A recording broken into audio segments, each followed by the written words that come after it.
What's up, y'all? Shoebooty Sports coming at you. Usual time, Tuesday night. We're pretty much right on time, so we're doing good this week. This is your host, Graham Powell, co-host Bradley Brown. Say what's up, Brad. What's happening? Lots of stuff compared to the last couple of weeks, at least. So, I'd say uh, so, yeah. yeah, plenty to get to. Topic sheet pretty full this week, so looking forward to it. We'll squeeze in what we can. Quick shout out to our sponsor, though. Shoebooty Sports is presented by Rhino Races. Rhino Races is a virtual race series that offers 5 different races: a 5K, 10K, half marathon, a marathon, and the Rhino Ultra. Sign up for one or all five of their races at rhinoraces.com. Run your race at your convenience. Track it with your favorite fitness app of choice. Screenshot your results as proof of completion. Submit those results to rhinoraces.com under the Submit Results section. Once your results are verified by Rhino Races staff, your reward will be shipped to you by mail.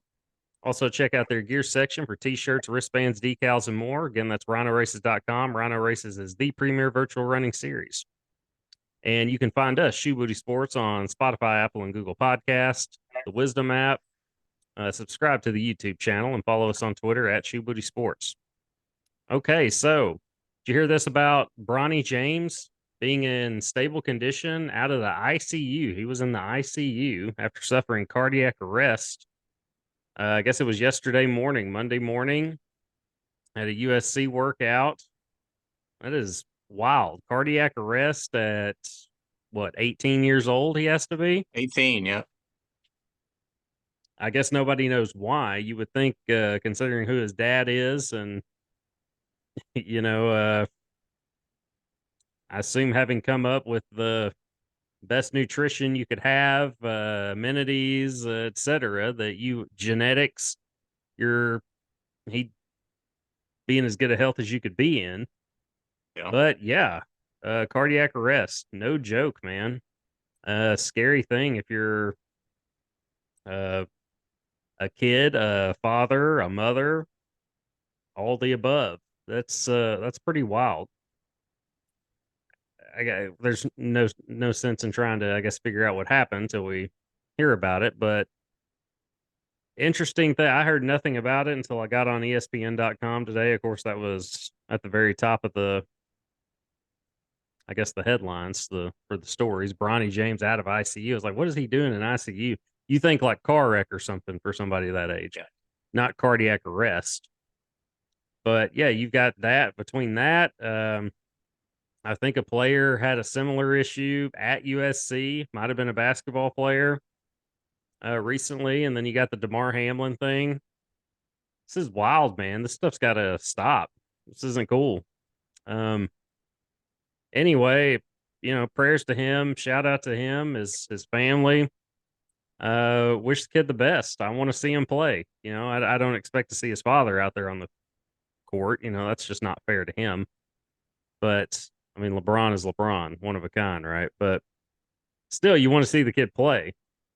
Yeah. So hopefully he can get well soon and yeah, get back to regular workouts. But jumping subjects now, we're going to jump to football. Okay, we're going to go from that to uh other end of the spectrum, basically. Did you see Deshaun Watson's press conference or I hear did not. anything about it? Nope. Well, I did today. I heard some little snippets today. I'm guessing he hasn't had a media coach or anything like that, or had anybody talk to him within the Browns organization, because it was. I didn't listen to the whole thing, but the chunks I heard did not sound good. He's not taking responsibility. If you're him, what you should say is you don't even have to. He needs to admit what his wrongdoing. He's not done that. But even then, you say, I'm sorry that this, you just need to apologize. I'm trying to figure out a way around it. And you can't own up to what you did, apologize for it. Say you're working on yourself, seeking help, whatever you need to do. Just take people want you to own up to it. And we forgive a lot of stuff in this country, especially in sports. We've looked over a lot of stuff. Yep. And this is obviously no different. He's getting to play. He's getting paid hundreds of millions to play. So it's not something we are There's clearly something we were willing to get past, but stuff like this is going to keep. It's only going to make it worse. It's going to keep this story around. And of course, if he just plays well, we'll forget it. As a whole, not everyone, but people will largely forget it as a group anyway. But yeah, he essentially got on and just talked about having growing up without a father, never known his dad, and it just blaming the media uh, for their coverage of it. Wow, for their coverage of it, and essentially just saying it was kind of their narrative to bury him, which they're just reporting what happened. You were the one that had however many massage therapists it was. You were the one doing those things. You're the one that had to go to court. Like roughly 30 settlements you had to have. You're the one that did that, not the media. Take blame, take responsibility. You want to see improvement. Like you want to see some kind of improvement, or just, and by improvement, I mean you want to hear him own up to it. You want to hear him say, I messed up, I screwed up, made a huge mistake. Mistakes. Just any kind of accountability. Yeah, there you go. Any kind of accountability. And let's move on from this. But stuff like this is going to keep it around. Yeah. I mean, I don't know. Him saying he didn't or he grew up without a dad, yeah, that's one thing, but he still had his mom. He loved his mom just as much as, double, just like both parents. You'd think he'd be able to treat women a little bit better. He's got no Yeah, excuse. yeah, it's just cringe because he's trying to paint a sympathy picture for himself. And Yeah. we don't want to hear that. Not getting it here. Yeah, you're not the victim in this. You weren't the victim. You were the predator in all 30 circumstances and probably more. I'm sure there are Definitely plenty more. that didn't come over or come forward. I mean, and I would think most NFL players probably have one massage therapist, right? It's like Yep. you find somebody that works, you're going to stick with them. Or it's probably at the team facility. I mean, that's my wild guess. Yeah. Or I mean, like you're not going to go to, how many doctors do you go to? You find one that works, you find your PCP and like, all right, this is my guy. This is who I go see. Oh, You don't need 47 massage therapists or whatever it is. And like I said, a lot of this will depend on how he plays next year. If he or this coming season, if he plays well, a lot of this will be swept under the rug. Not saying it should be, just saying it will be. We know how this stuff goes. But not taking accountability is a good way to get headlines and or to be talked about on this show and others, and not in a good way. You're not going to get praise from us. I'm not going to feel sorry for a guy that's making more than $200 million and is painting himself out to be the victim in a lot of ways, and is trying to paint himself out to be a sympathetic figure when you should just like apologize and then shut up, like move on. Just say you're focusing on football. I made mistakes. I made terrible mistakes. I'm sorry for it, but I'm ready to put that behind. I don't want it to define me. I want to put that, focus on my future here with the Browns. It's a simple way to handle it. And he hasn't done that. The Browns are a very, not pretty, a very dysfunctional organization to begin with. They've gotten better, at least as far as having a more reputable team. Draft picks, especially at quarterback, still haven't panned out. We'll see how this one does. This wasn't a draft pick, but we'll see how this one works out. But as far as a front office standpoint and media coaching, that's clearly an area of improvement that needs to be had as well. there's a better way to handle this, and this is the worst way you can handle it. So I want to see something different from Deshaun Watson in the future in interviews. I don't want to hear any more of what I heard today. It's no excuse for it. Accountability, like you said, that's all it comes down to. Accountability.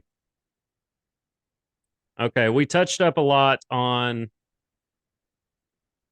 uh running backs last week, right? The state of the running back position, pro football, and just the devaluation of it. Looking at corner, defensive back, Trevon Diggs, now who's a very good DB, very good corner, signed a 5-year, $97 million extension with the Cowboys today. Yeah. Good chunk of change. And meanwhile, Saquon Barkley agreed to a 1-year, $11 million deal with the Giants. Big difference there in money. Trevon Diggs is about as good as it gets at that position, but Saquon Barkley is about as good as it gets at his position too. And there is a big difference in money there and potential money earned.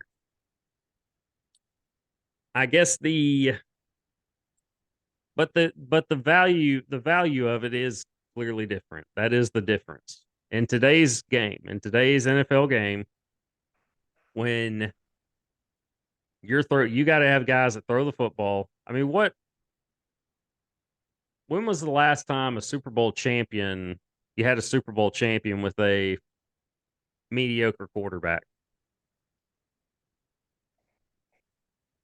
Like, what just pops out to you? What pops out to me is like 2000 Ravens, right? Trent Dilfer. And a lot of people pile on to him as that guy. I mean, he was it was almost like that defense is so good, just don't screw it up. Make enough plays and don't screw it up. That was Trent Dilfer. That's what pops into my head. But that was 23 years ago, you know? And I mean, seriously, like what was the last mediocre quarterback to win a Super Bowl? Can't think of one, can you? Exactly. Jalen Hurts, he's not mediocre. He's a tremendous athlete, but his game has completely elevated since a year ago. You know, when he was considered by many to be kind of a weak link on that offense. But man, he showed out this year. He showed out in the Super Bowl too. Apart from that one fumble, he played just a magnificent game. That was a very costly fumble. But the point is, elite guys are throwing the football. Top contending teams are throwing the football. And you got to have shutdown corners. You got to have defensive playmakers at corner, guys that can keep up with those wide receivers that can read the quarterback well. And Trevon Diggs is one of those guys. He's a very valuable defensive player. And as great as Saquon Barkley is at his position, it's just the position. It's the position. It's not utilized as much now as it was 20 years ago or even 10. I mean, you might get 300 touches a season, but that's touches. You're not going to get 300 carries anymore. Those days are over. The Ricky Williams 400-yard carry, 400 carries a season days are over. It's by committee now. And that's the thing. If you like they had this meeting, right? Barkley and like the top 5 or like the top running backs in the league had a Zoom meeting to talk about what I guess was just discussing the state of the position and the current and future contract talks. And but I mean, what was I kept thinking, what are they talking about during that meeting? Like, what do you say, right? We're just SOL. Like, Yeah. how does that meeting go?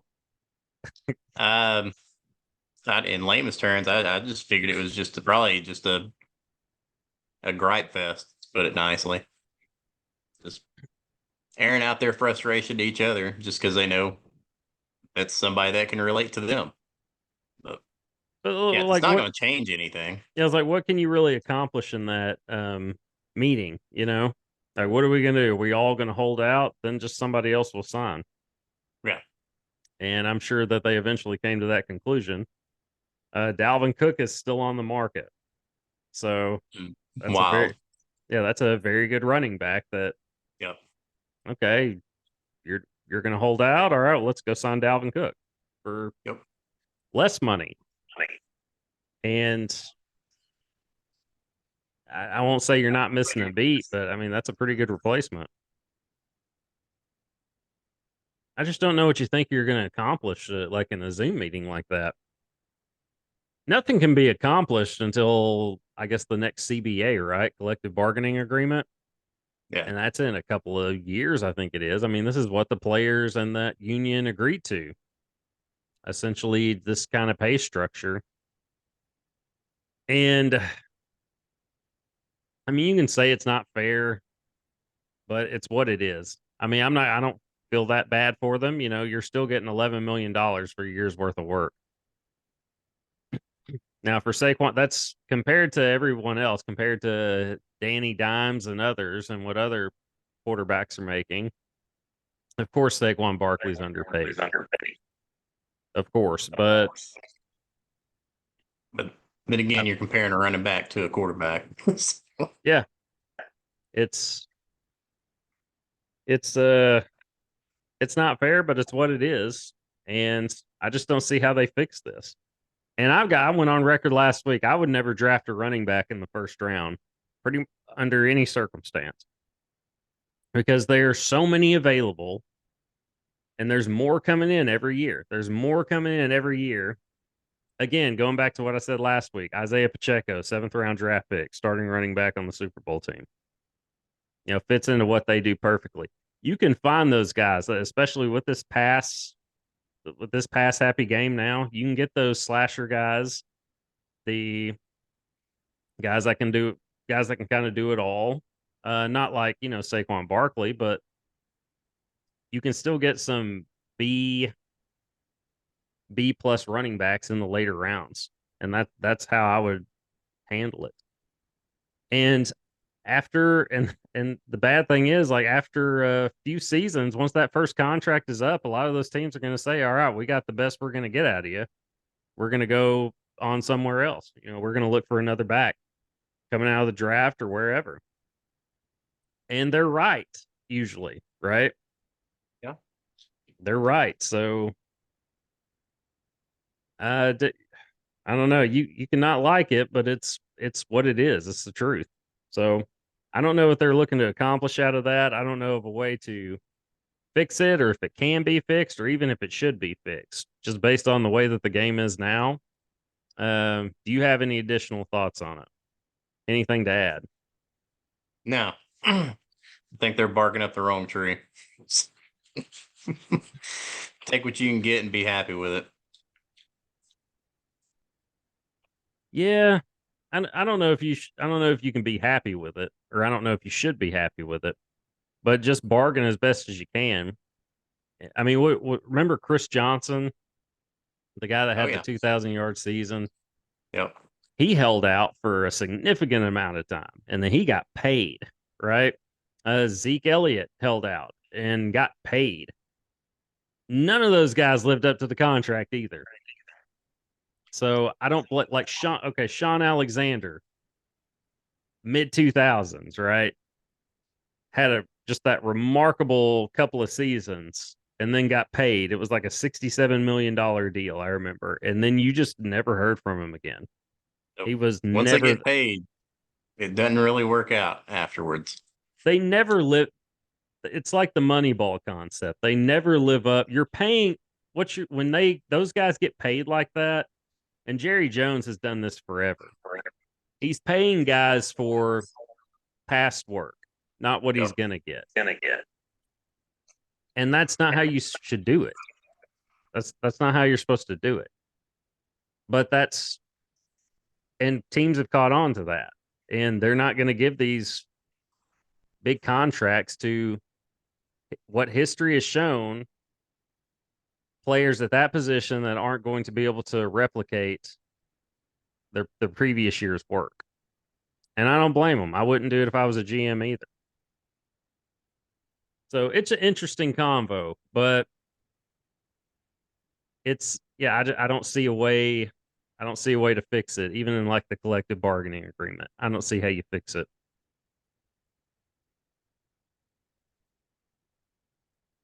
Okay, sticking to this subject. All right, if you, we're not going to, you and I, if we're not fathers now, but if we did have offspring, we're not going to produce NFL level, running backs. But hypothetically,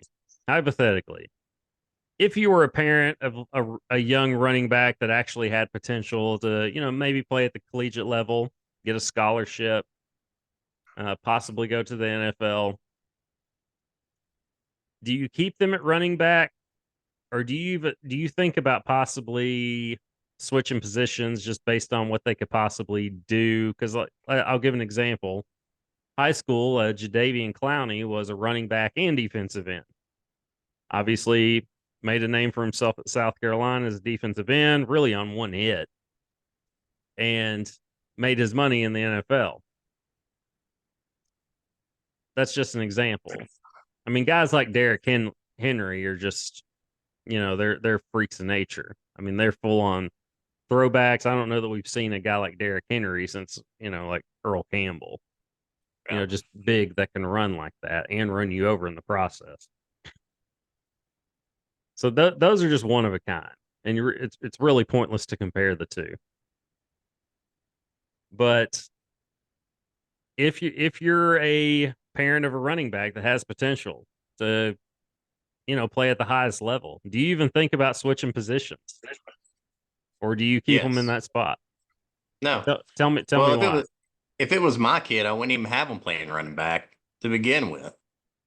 I mean, even in youth sports, if they're like the go-to guy, I don't want them getting the ball every single time because they're probably going to get injured before they get to high school.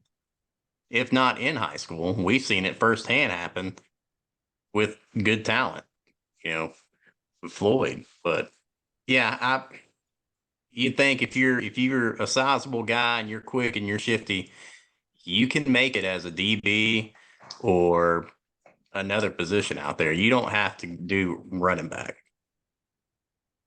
Yeah, with our situation, what we saw and experienced,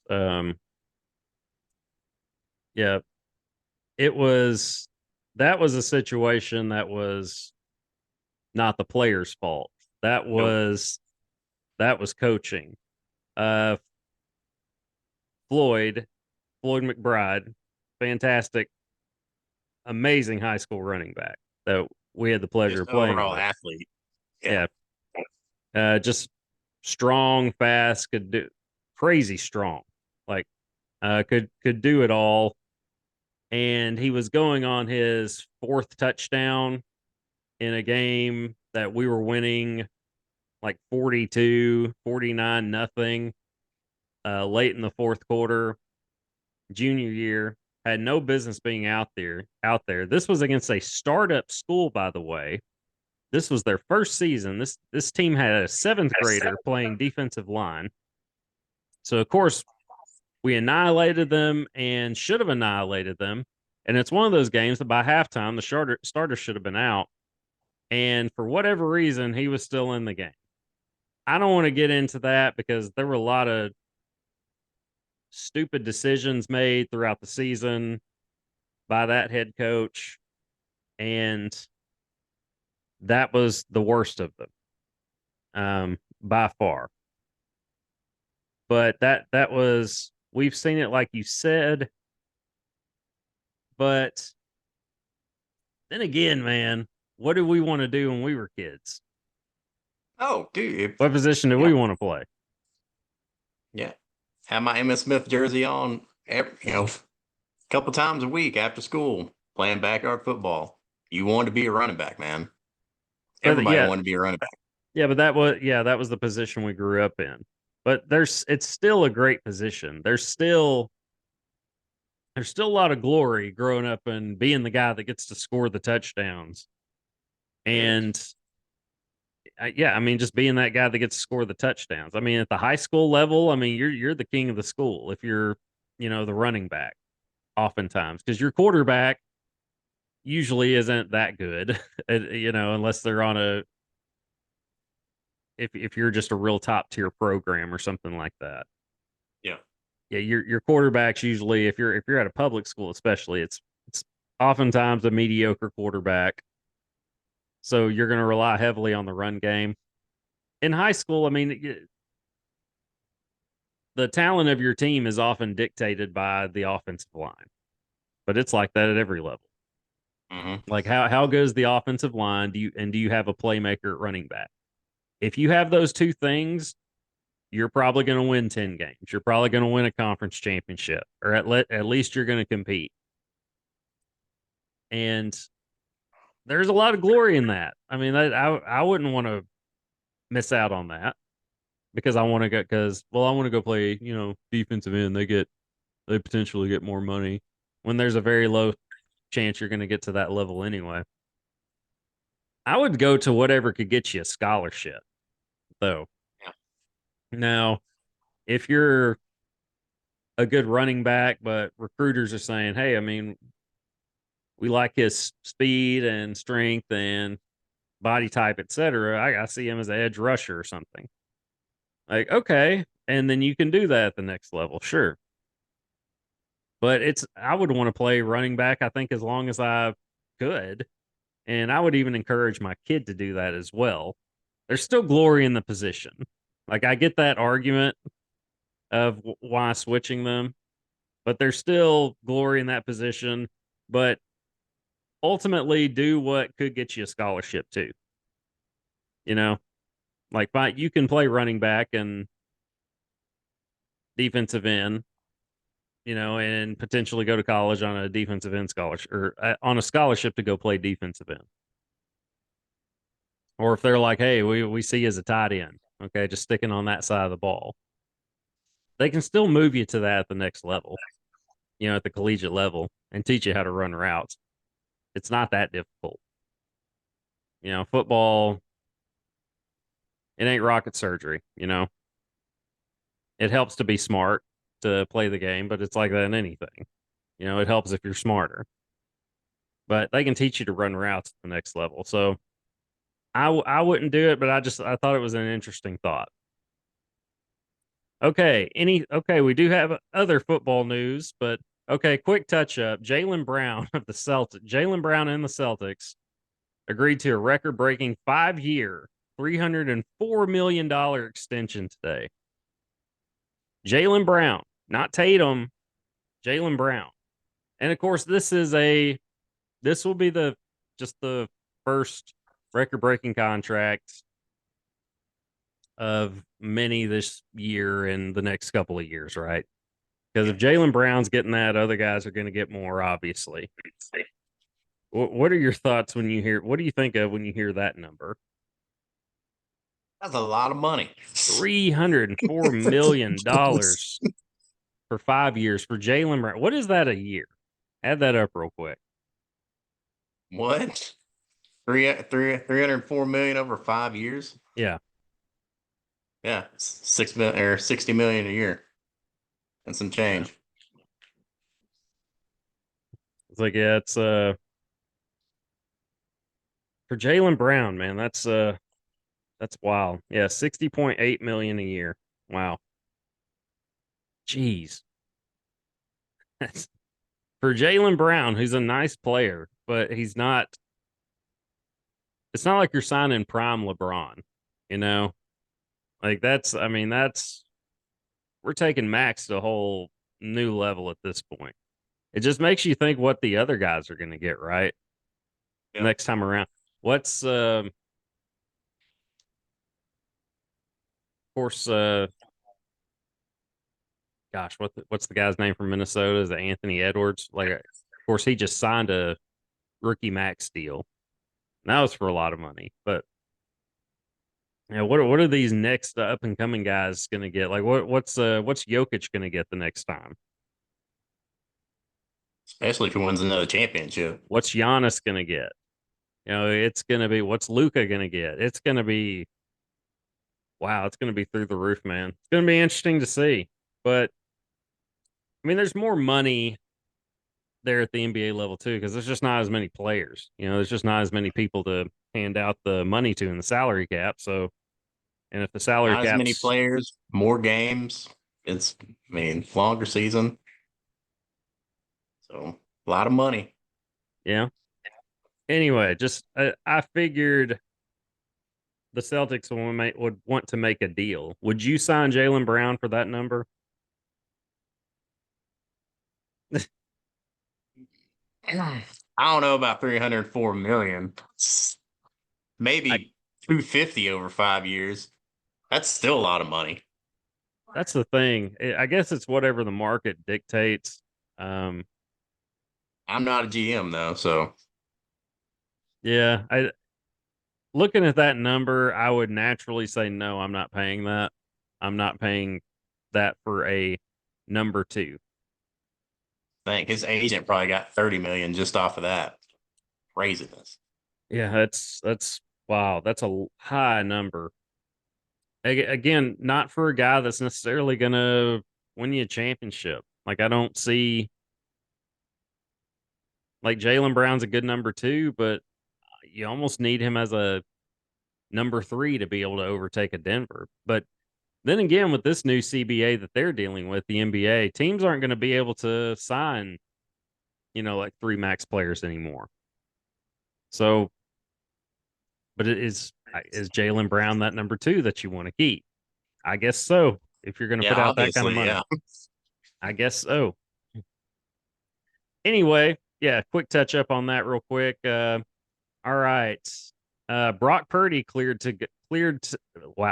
and ready to go apparently after offseason elbow surgery on his throwing arm. He'll apparently be eased back kind of into the practice routine. Is he the starter next season, or do you leave the door open for Trey Lance, or just kind of see how things go? What are they going to With do the there?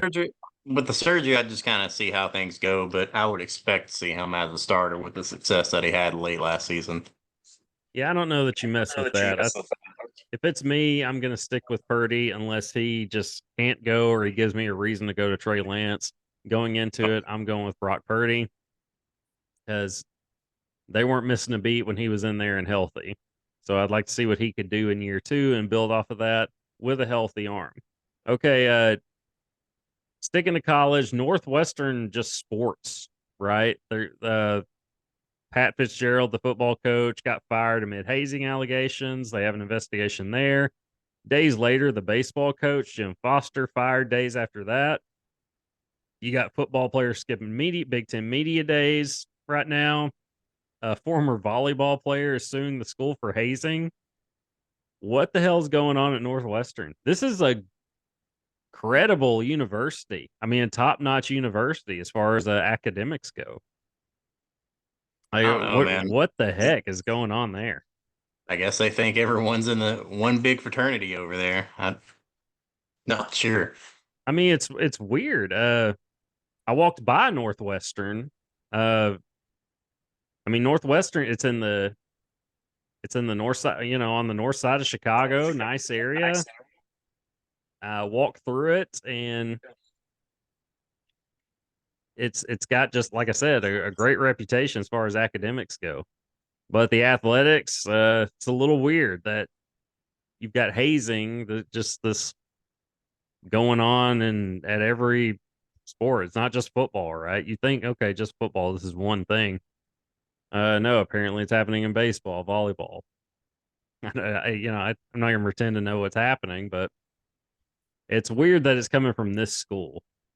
You'd think like an SEC program or something, you'd hear about that. But then again, I don't think SEC players would come forward. I think they would just be like, this is kind of how it is. That is, yeah. Yeah, I think that's how they would be. So I don't know. Weird. Something to keep an eye on though. Okay, tell us about Brian Harman real quick. Well, we got a little time. Winning his first major at the British Open on Sunday. Yeah, I think he only missed like one putt, within 10 feet off, out of the whole week. Um, I have no complaints about it except for his pre-swing waggles, which were ridiculous. He would sit there and waggle his club and look at his target, waggle his club, look at his target, and then about a minute and a half later, he would finally swing.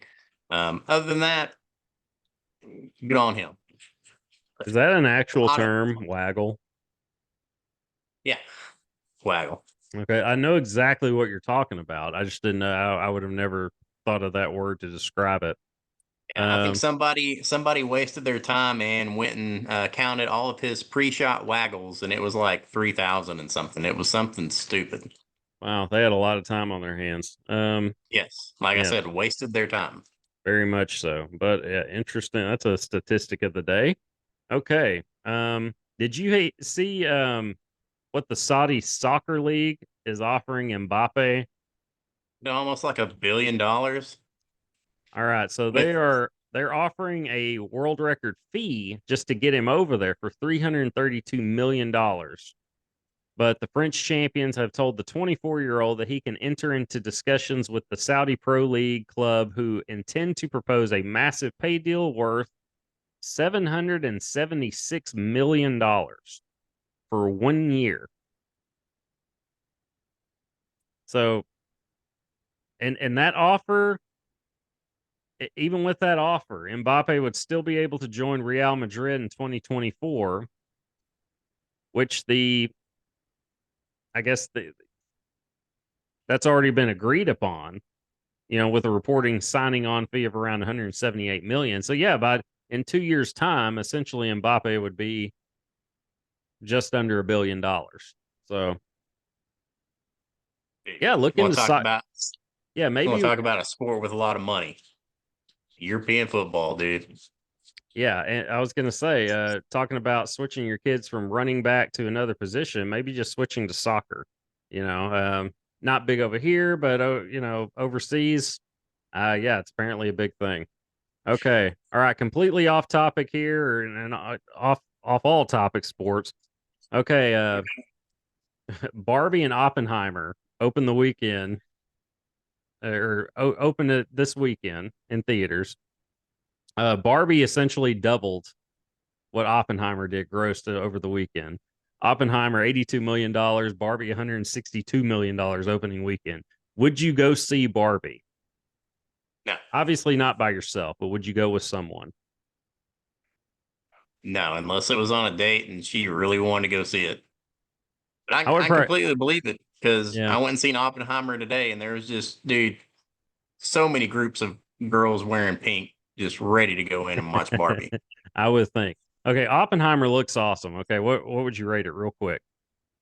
Oh, at least a 9 out of 10. It was good. Wow, It's that good. not a whole lot of rewatchability on it, but it's a good movie. Like 3 hours long, right? Yeah, didn't feel like 3 hours. We'll put it Okay. that way. Okay, cool. Well, I'll check it out then. Till then, we're gonna see y'all next week. We're out of time. Deuces, y'all. Peace.